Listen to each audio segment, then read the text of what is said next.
Welcome to another episode of Flying with Spurts. Today we're going to be doing some flight model testing of the Tomcat. Not turn-based, mostly. We're going to try to generate an EM plot for it, both with wings in normal setting and with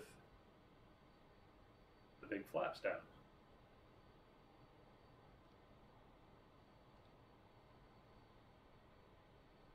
Okay, here we go.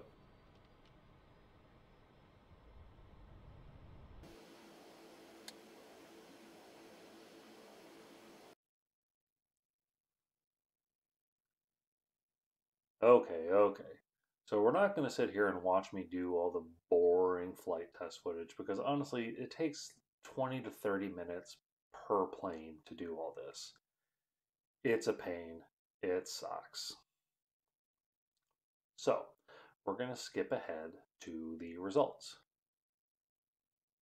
Bing! Okay, Spurs, what the heck does all of this mean? Well, what it means is that I was able to capture the acceleration at 1 second intervals to get a map of the piece of S, which we can see on the left graph here. Let's make that a little bigger and readable for everyone.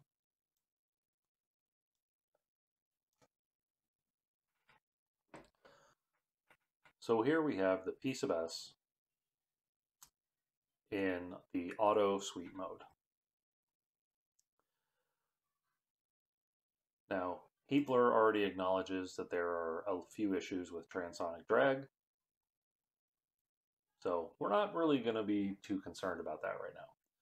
So we see that we rise up, never quite reach 700, and fall down. This is for a clean as possible F-14B with 50% internal fuel. But what does all the piece of S mean? Well, it means that we get a sustained turn rate plot that looks like this. Now, the sustained turn rate plot was measured separately from the piece of S plot. This was me flying at different trim settings and holding that trimmed AOA and recording the true airspeed and G being pulled and running through the equation for turn rate. As we can see, the F-14 has a fairly broad area of decently high sustained turn. But even this is not where the F-14 excels. We're going to get into that. Here we have a couple of color-coded charts. Now what these charts represent is the one on the left is how the piece of S, the specific excess power, changes over speed and G loading. This is fairly analogous to the typical EM plots that you would see on a flight manual. And through my turning measurements, I was able to record a maximum lift coefficient of about 2.2 with the wings in fully automatic. And this was, you achieve this once you get above 30, once you reach or exceed 30 degrees angle of attack. I can set my maximum G and maximum lift coefficient to be run through the calculation. So here's the thing about the F-14. Some people who have gotten a hold of old NATOPS documents may try and tell you that it's limited to 5.5 Gs peacetime. And at one time, that was a paper limit, with a 6.5 G wartime limit.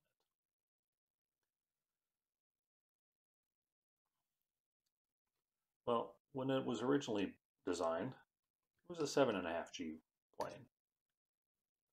However, even this was all still a paper limit. AIMVAL ACEVAL flight analysis showed that pilots were not infrequently going up to and even above 9 Gs. Several pilots pulled 9 Gs or more in combat to avoid missile shots, to avoid SAMs. Grumman designed this to be a 9.5 G plane and tested it out to 12 Gs without anything breaking. This is even modeled in the heat blur module, that once you exceed 12 Gs, you'll smash your INS and things will start to break in your plane. Now, the purpose of this video is to discuss what I presume is happening on the dogfight servers, where you have paddle pulling Hornets and people using flaps and Tomcats and breaking them, and they don't care. So for the purpose of these color charts, I'm setting the Tomcat's G limit to 10 Gs because it's something it can do, and that's the limit of the G indicator. It only reads up to 10. Not that anyone's looking down at that tiny little dial in the middle of a dogfight. But what you see is that you have this dark red region. Oh, sorry, let me explain the colors and the chart on the right and what this means. So the color chart on the right is your G's of acceleration and deceleration. The bluish line is roughly 0 Gs. So that's your more or less sustained turn area. Light green is up to 1/3 of a G acceleration. Regular green is up to 2/3 G acceleration. The dark green is up to 1 G of acceleration. Now the highest the Tomcat gets right here is about 0.91 G's acceleration. On the deceleration side, yellow is up to 0.5 G of deceleration. Orange is up to 1 G of deceleration. Red is up to 2 Gs of deceleration. And dark red is beyond 2 Gs of deceleration.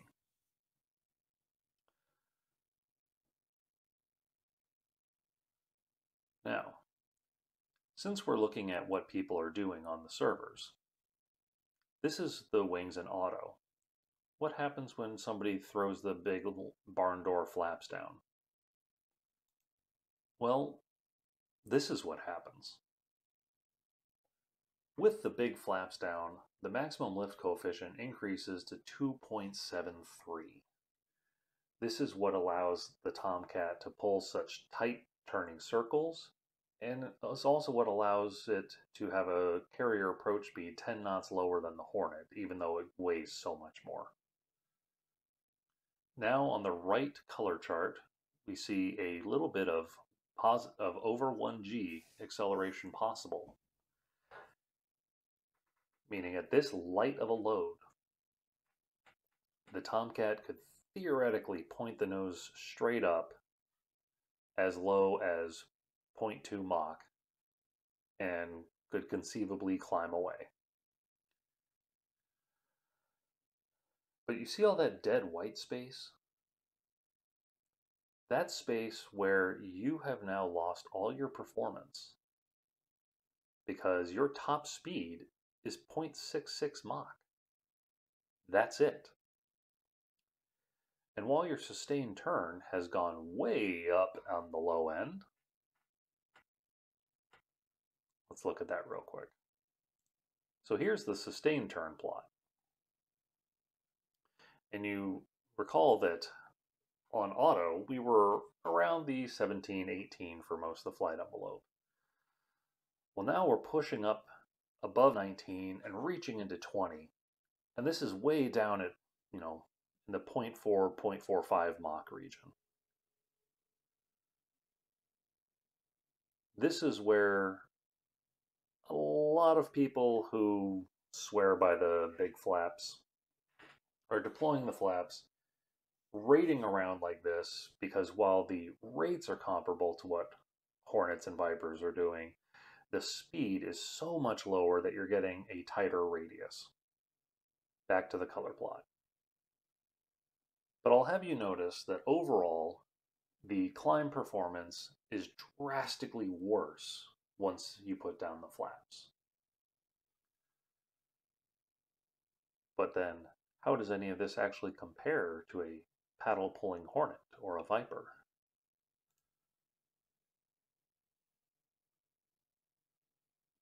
So I decided to do this same set of tests with the Hornet. I slicked off all the pylons and set its weight to, as near as I can figure, what would be the same afterburning time as a Tomcat with 50% fuel. As we can see on the right color plot, there are extensive regions of 1G acceleration, full 1G acceleration available. Now, from here on out, I'm only looking at the speed range of 0.2 Mach to Mach 1. I'm not concerned about what's happening in that, Mach 1 plus region. It's not germane to this dogfighting discussion. We're looking at turning. Now, when I was doing the turning test, I had to pull the paddle and find where it was sustaining, what the highest speed it would sustain 9.6 Gs was, because that is what it was holding at full pull. I had to find what the lowest speed was that it would hold 9.6 Gs, find where that runaway period begins. And that was admittedly very tricky a tricky test to perform. But I did find a little bit of a surprise when I went from high speed, pulled the paddle, pulled the stick all the way back, and watched how the G and angle of attack interacted. I'll get to that later.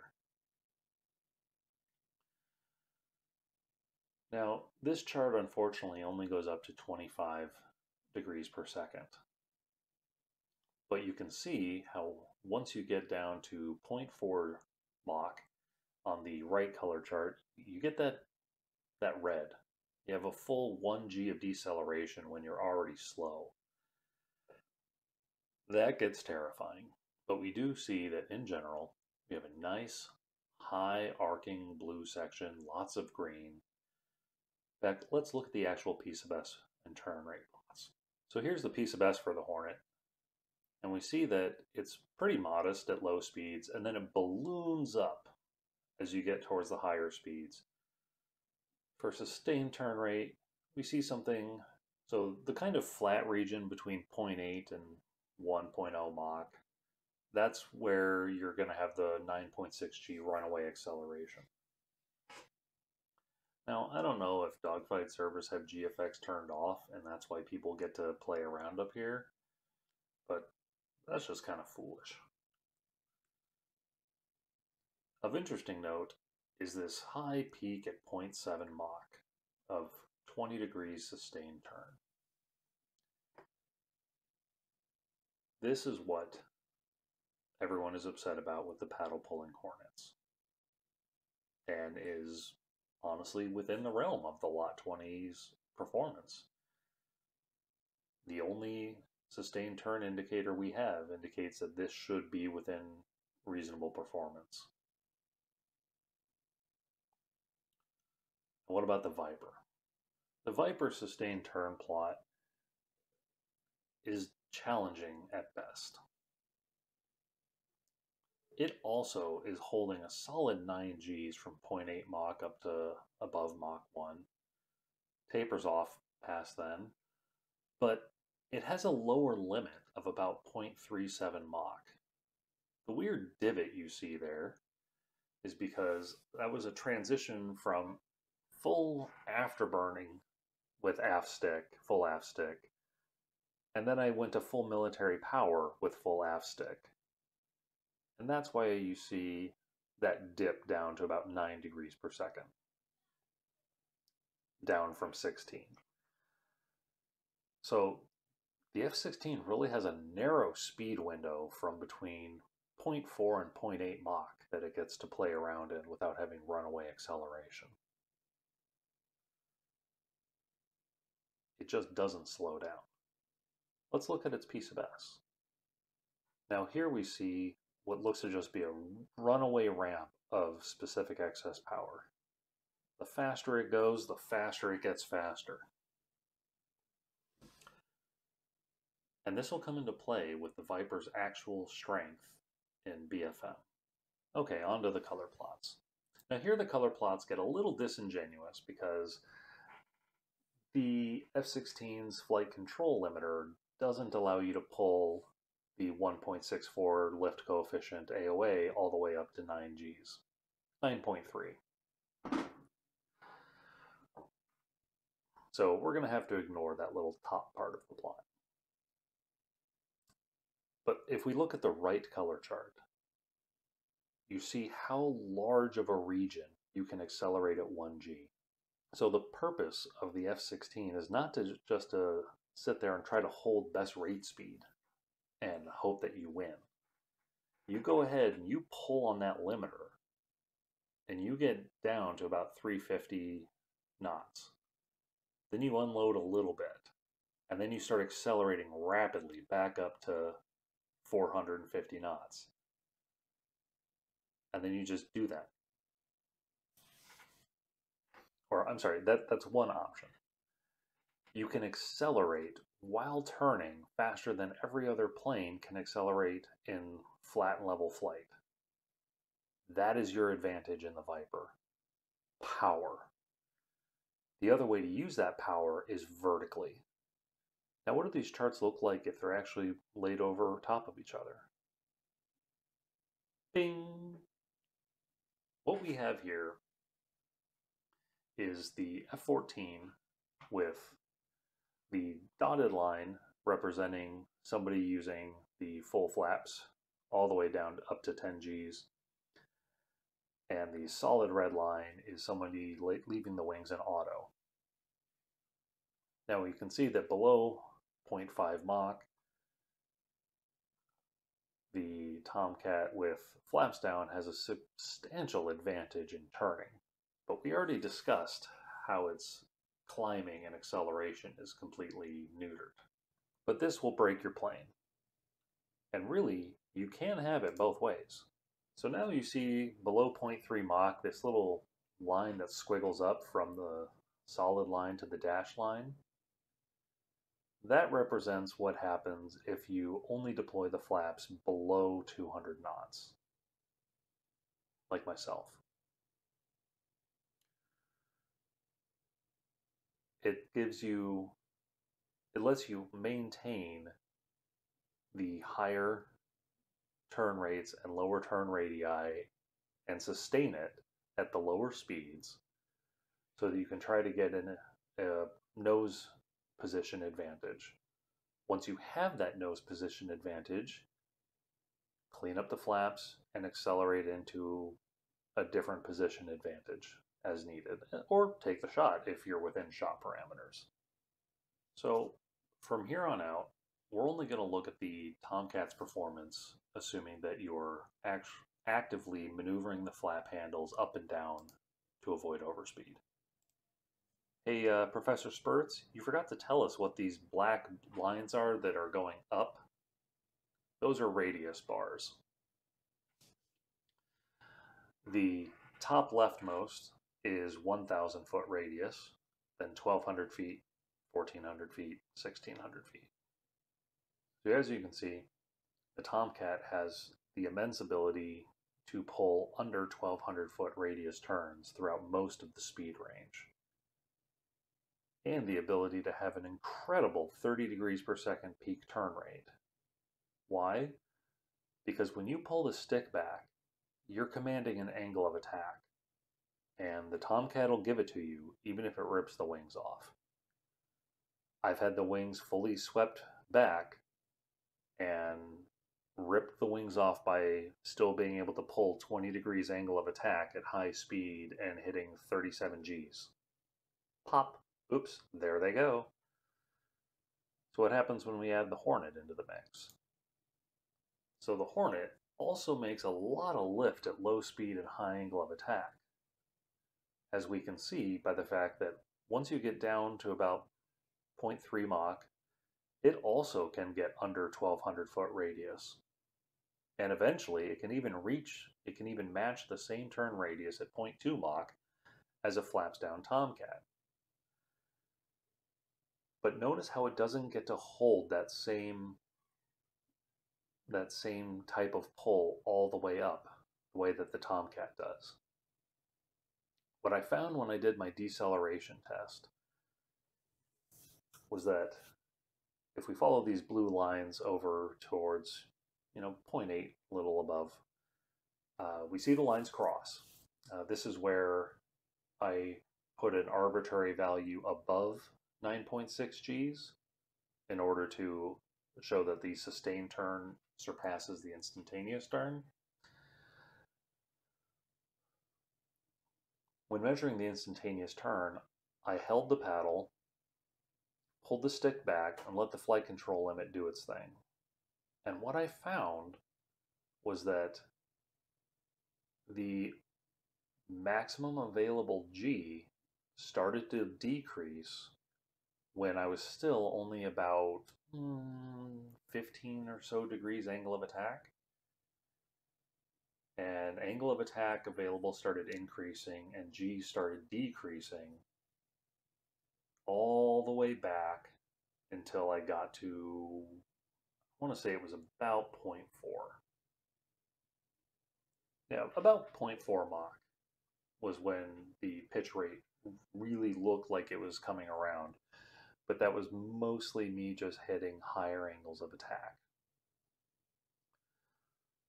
So you cannot do the angle of attack for maximum lift coefficient while approaching maximum G.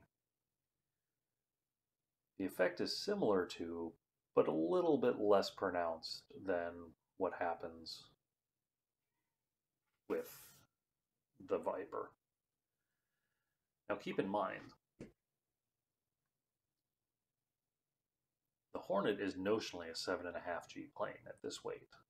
7.5 G is only available, or you would hit 7.5 G notionally at about 0.55 Mach. So about where that hump for maximum instantaneous turn rate is. So you actually do not increase your maximum instantaneous turn rate at all by pulling the paddle. You only decrease your available turn radius.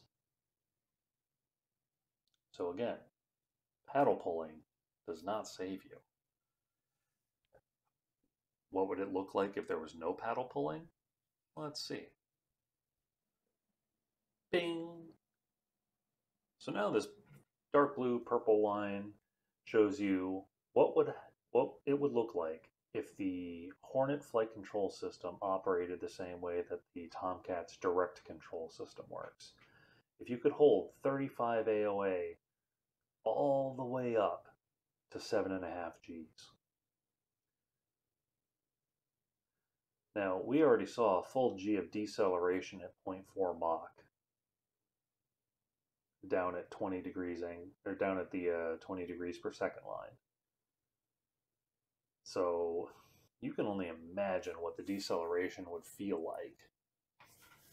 In fact, we can estimate based on the difference between 0 Gs of deceleration and 1 G of deceleration that we'd be looking at close to 3.5 Gs of deceleration. Absurd. But we also see that we would have runaway acceleration above 0.62-ish, 63-ish Mach without pulling the paddle. So in the Hornet, you got to either pull the paddle or you got to pull power. You have to keep your speed down if you want to have good turn rates.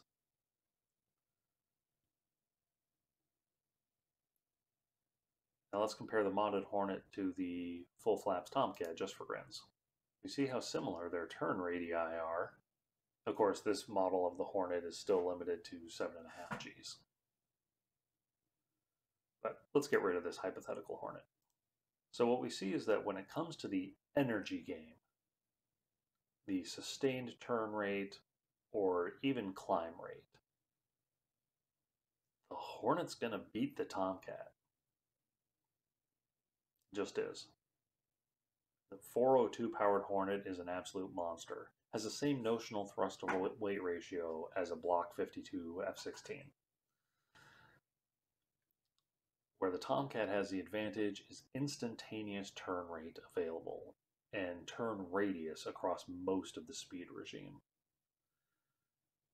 So those are the things that you have to do in a Tomcat if you want to beat a Hornet. Don't play their game. What about the Viper? So now this kind of greenish line here shows the Viper's turn performance. I'm going to get rid of the Tomcat for a sec. Okay, now we're at Hornet versus Viper. We see that the Hornet just kind of schools the Viper all over the map here in terms of sustained turn rate, instantaneous turn rate, minimum radius. There's really just nowhere that a paddle pulling Hornet cannot get an edge over the Viper. Now, rest assured, in training, no one's going to be paddle pulling a Hornet. They're going to be in deep trouble if they do. So throwing this back on, and keep in mind, the top of this dark blue peak doesn't really pertain to what we're looking at here. By the standard flight control system of a Hornet, we are looking at where the lines cross at about 0.54 Mach, where the light blue and dark blue lines cross. On the left side, you follow the light blue. On the right side, you follow the dark blue. Now we see a lot of area where a standard Viper has a huge advantage over a Hornet. It has higher rates out here, and it can use that excess power to just climb above. Speaking of excess power, what does it look like when the piece of S-plots for these three planes are overlaid? Well, it looks something like this. At low speeds, the Hornet is a fairly similar piece of S to the Tomcat. And at really low speeds, well, let's just say that that's not where the Viper ever belongs. In fact, we already discussed that it can't really get below 0.35 Mach unless it's trying to climb from that position or pulls power back.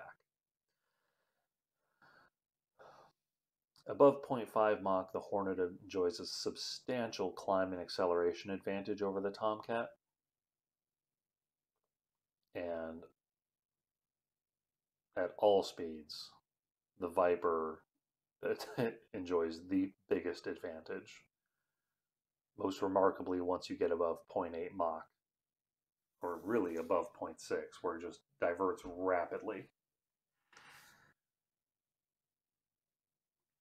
Now, when you have this kind of energy advantage, but you don't have the level turn advantage, why would you ever engage in a level turning fight against something that you know you can't beat? Energy tactics. Now, this is something that a lot of YouTubers, and honestly, that's where a lot of people are getting their dogfighting information from, YouTubers. And it's fine, you get information where you can. But the YouTubers tend to only think two-dimensionally. The one plane. Is it, a strict two circle? Is it a one circle? And that's what they're thinking about. They're not thinking about how a high yo-yo works. They're not thinking about, boom and zoom energy tactics.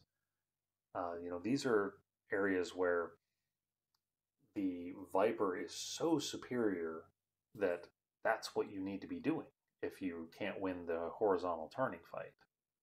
And against these Navy planes, you can't win the horizontal turning fight. They make more lift at lower speeds. It's what they do. The Viper is a high-speed plane. Boom and zoom. Use that altitude. Use that power advantage.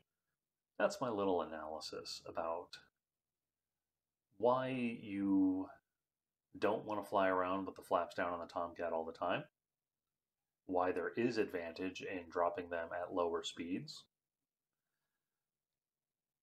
how the Hornet compares at lower speeds and higher speeds, and how they both compare to the Viper. Now, one of the things with the Viper is when I was doing my testing, I found it the easiest of the three planes to control my energy state. It was very easy to accelerate, it was easy to decelerate, it was easy to decelerate to a specific point and hold it. The Hornet,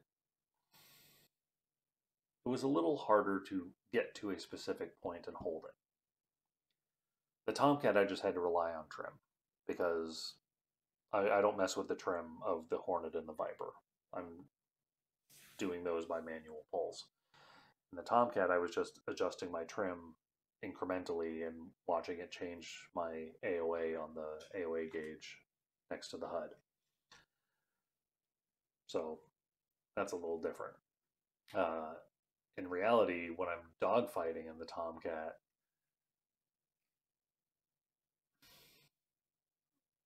it's a little hard for me to know how I'm changing my energy state because I really have to wait for Jester to give it to me.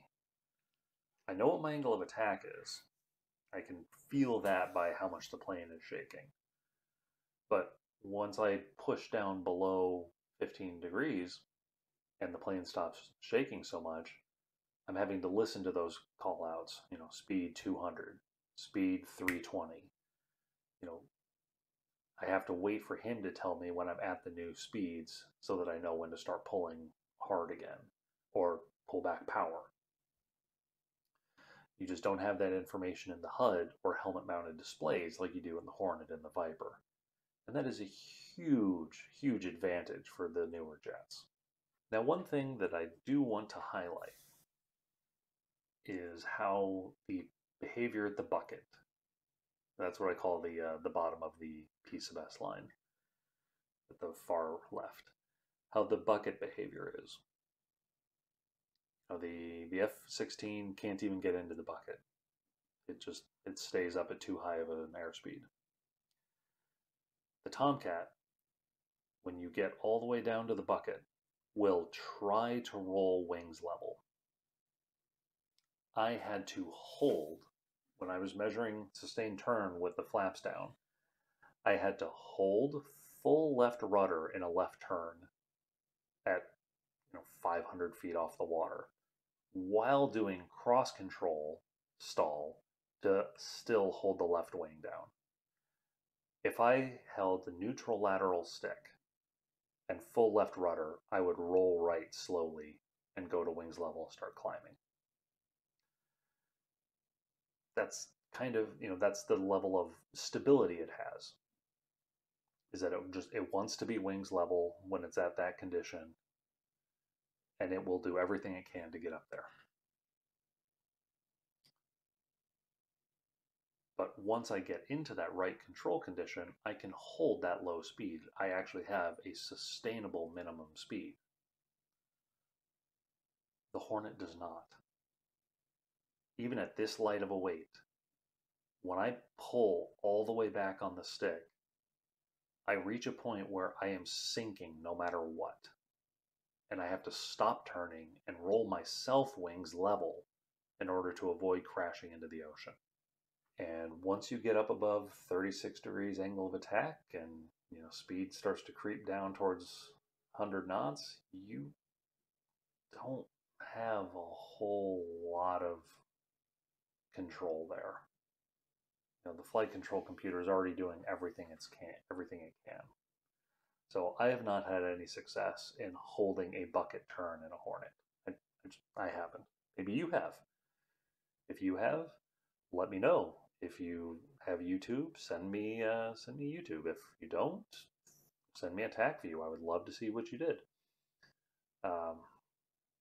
So this is my experience with these 3 planes, my flight testing of them, and kind of my general feelings about dogfighting and all of them.